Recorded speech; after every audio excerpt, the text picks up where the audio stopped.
raos binging manah panjenenganipun Bapak Wakiran sekali Ibu Pindu.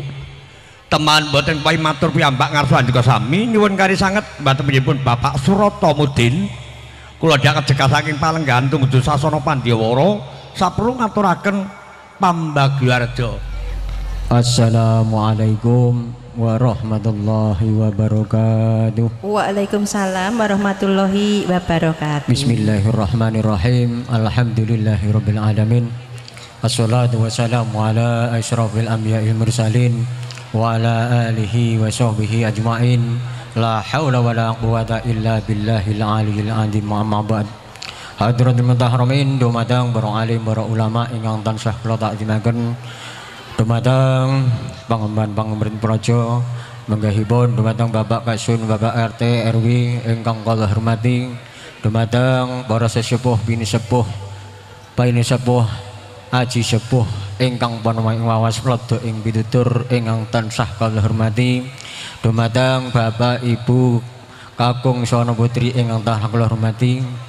Saderengipun kula matur dumateng ngarsa panjenengan sedaya kawula dherekaken muji syukur wonten ngarsanipun Allah Subhanahu wa taala dening menawa wonten ing siang menika kawula manjing keperangan rahmat taufik serta hidayahipun sehingga tasih saged angestreni anggenipun amiwaha putra marga siwi Bapak Wakiran dalah Ibu Minduk kanthi wilujeng wonten aral setunggal punapa amin ya rabbal alamin.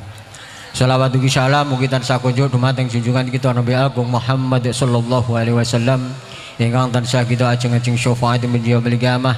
Mugi-mugi kula dalah panjenengan sedaya bila dados umatipun sehingga dipun paringi keselamatan wiwin donya dan akhirat benjing amin ya rabbal alamin.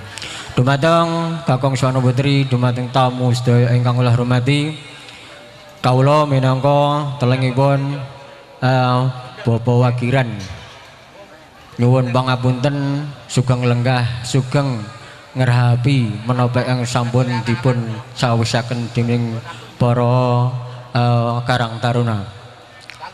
Saderengipun nyuwun pangapunten mbok bilih anggenipun Bapak Wakiran dalah Ibu nyambut dumateng panjenengan sedaya kirang nuju brana kurang menapa kemawon kawula minangka telengipun basa utawi wakil sangeng Bapak Wakiran mboten sanes nyuwun pangapunten ingkang saageng-agengipun mbok bilih kirang nuju prana anggenipun nyambut dumateng panjenengan sedaya kirang aruh kirang lungguh napa malih suguh Bapak Wakiran nyuwun pangapunten ingkang saageng-agengipun.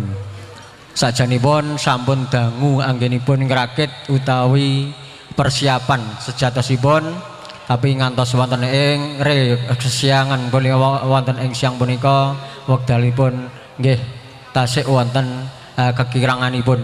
Bilih menika kawula wakil saking Sahibul Bait utawi Bapak Wakiran sakeluarga nyuwun pangapunten ingkang saageng-agengipun. Bilih mekaten billahi taufiq wal hidayah wa ridwan. Wassalamualaikum warahmatullahi wabarakatuh.